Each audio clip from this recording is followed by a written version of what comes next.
அப்போஸ்தலனாகிய பவுல் ரோமாபுரியாருக்கு எழுதின நிருபம் 8ஆம் அதிகாரம். ஆனபடியால் கிறிஸ்து இயேசுவுக்குட்பட்டவர்களாய் இருந்து மாம்சத்தின்படி நடவாமல் ஆவியின்படியே நடக்கிறவர்களுக்கு ஆக்கினை தீர்ப்பில்லை. கிறிஸ்து இயேசுவினாலே ஜீவனுடைய ஆவியின் பிரமாணம் என்னை பாவம் மரணம் என்பவைகளின் பிரமாணத்தினின்று விடுதலையாக்கிற்றே. அதெப்படியெனில், மாம்சத்தினாலே பலவீனமாயிருந்த நியாயப்பிரமாணம் செய்யக்கூடாததை தேவனே செய்யும்படிக்கு தம்முடைய குமாரனை பாவ மாம்சத்தின் சாயலாகவும் பாவத்தை போக்கும் பலியாகவும் அனுப்பி மாம்சத்திலே பாவத்தை ஆக்கினைக்குள்ளாக தீர்த்தார். மாம்சத்தின்படி நடவாமல் ஆவியின்படி நடக்கிற நம்மிடத்தில் நியாயப்பிரமாணத்தின் நீதி நிறைவேறும்படிக்கே அப்படி செய்தார்.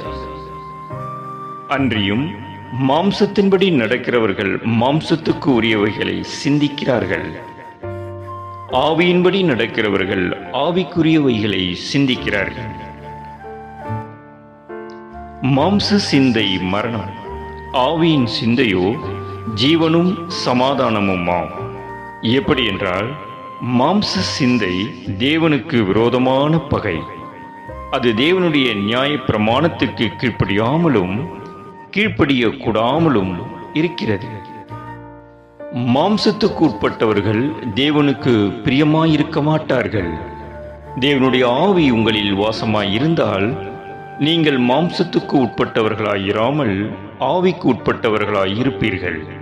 கிறிஸ்துவின் ஆவியில்லாதவன் அவருடையவன் அல்ல. மேலும் கிறிஸ்து உங்களில் இருந்தால் சரீரமானது பாவத்தின் நிமித்தம் மரித்ததாயும் ஆவியானது நீதி நிமித்தம் ஜீவனுள்ளதாயும் இருக்கும். அன்றியும் இயேசுவை மரித்தோரில் இருந்து எழுப்பினவருடைய ஆவி உங்களில் வாசமாயிருந்தால் கிறிஸ்துவை மரித்தோரில் இருந்து எழுப்பினவர் உங்களில் வாசமாயிருக்கிற தம்முடைய ஆவியினாலே சாவுக்கேதுவான உங்கள் சரீரங்களையும் உயிர்ப்பிப்பார். ஆகையால் சகோதரரே, மாம்சத்தின்படி பிழைப்பதற்கு நாம் மாம்சத்துக்கு கடனாளிகள் அல்ல. மாம்சத்தின்படி பிழைத்தால் சாவீர்கள், ஆவியினாலே சரீரத்தின் செய்கைகளை அழித்தால் பிழைப்பீர்கள். மேலும் எவர்கள் தேவனுடைய ஆவியினாலே நடத்தப்படுகிறார்களோ அவர்கள் தேவனுடைய புத்திரராயிருக்கிறார்கள். அந்தபடி திரும்பவும் பயப்படுகிறதற்கு நீங்கள் அடிமைத்தனத்தின் ஆவியை பெறாமல் அப்பா பிதாவே என்று கூப்பிட பண்ணுகிற புத்திர சுவிகாரத்தின் ஆவியை பெற்றீர்கள். நாம் தேவனுடைய பிள்ளைகளாயிருக்கிறோம் என்று ஆவியானவர் தாமே நம்முடைய ஆவியுடனே கூட சாட்சி கொடுக்கிறார். நாம் பிள்ளைகளானால் சுதந்திரரும் ஆமே, தேவனுடைய சுதந்திரரும் கிறிஸ்துவுக்கு உடன் சுதந்திரமாமே. கிறிஸ்துவுடனே கூட நாம் மகிமைப்படும்படிக்கு அவருடனே கூட பாடுபட்டால் அப்படியாகும். ஆதலால் இக்காலத்து பாடுகள் இனி நம்மிடத்தில் வெளிப்படும் மகிமைக்கு ஒப்பிடத்தக்கவைகள் அல்லவென்று எண்ணுகிறேன். மேலும் தேவனுடைய புத்திரர் வெளிப்படுவதற்கு சிருஷ்டியானது மிகுந்த ஆவலோடு காத்து கொண்டிருக்கிறது. அதேனென்றால் சிருஷ்டியானது அழிவுக்குரிய அடிமைத்தனத்தினின்று விடுதலையாக்கப்பட்டு தேவனுடைய பிள்ளைகளுக்குரிய மகிமையான சுயாதீனத்தை பெற்றுக்கொள்ளும் என்கிற நம்பிக்கையோடே அந்த சிருஷ்டியானது சுய இஷ்டத்தினாலே அல்ல, கீழ்ப்படுத்தினவராலேயே மாயைக்கு கீழ்ப்பட்டிருக்கிறது. ஆகையால் நமக்கு தெரிந்திருக்கிறபடி இதுவரைக்கும் சர்வ சிருஷ்டியும் ஏகமாய் தவித்து பிரசவ வேதனைப்படுகிறது. அதுவுமல்லாமல் ஆவியின் முதற் பலன்களை பெற்ற நாமும் கூட நம்முடைய சரீர மீட்பாகிய புத்திர சுவிகாரம் அறிகிறதற்கு காத்திருந்து நமக்குள்ளே தவிக்கிறோம். அந்த நம்பிக்கையினாலே நாம் ரட்சிக்கப்பட்டிருக்கிறோம். காணப்படுகிறதை நம்புகிறது நம்பிக்கை அல்ல, ஒருவன் தான் காண்கிறதை நம்ப வேண்டுவது என்ன? நாம் காணாததை நம்பினோமாகில் அது வருகிறதற்கு பொறுமையோடே காத்திருப்போம்.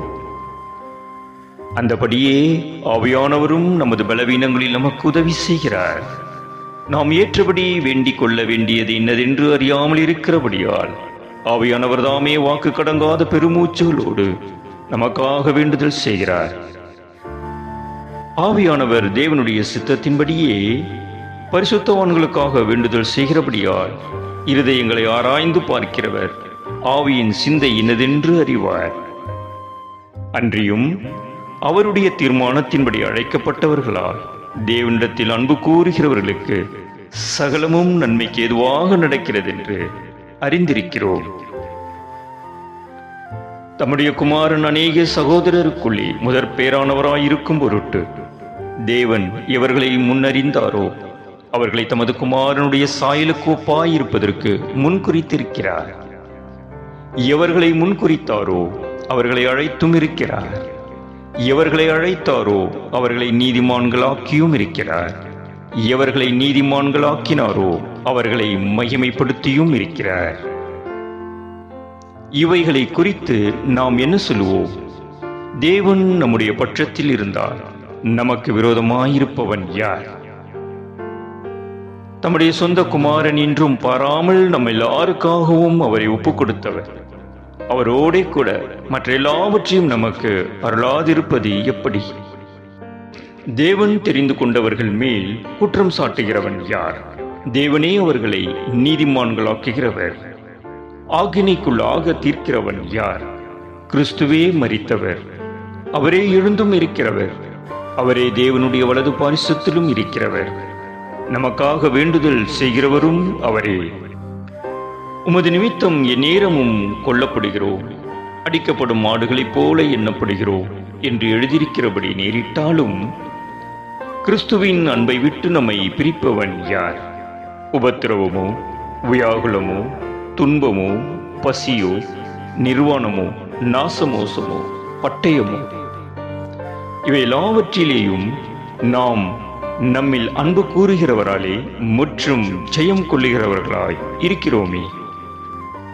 மரணமானாலும் ஜீவனானாலும் தேவ தூதர்களானாலும் அதிகாரங்களானாலும் வல்லமைகளானாலும் நிகழ்காரியங்களானாலும் வரும் காரியங்களானாலும் உயர்வானாலும் தாழ்வானாலும் வேறெந்த சிருஷ்டியானாலும் நம்முடைய கர்த்தராகிய கிறிஸ்து இயேசுவில் உள்ள தேவனுடைய அன்பை விட்டு நம்மை பிரிக்க மாட்டாதென்று நிச்சயித்திருக்கிறேன்.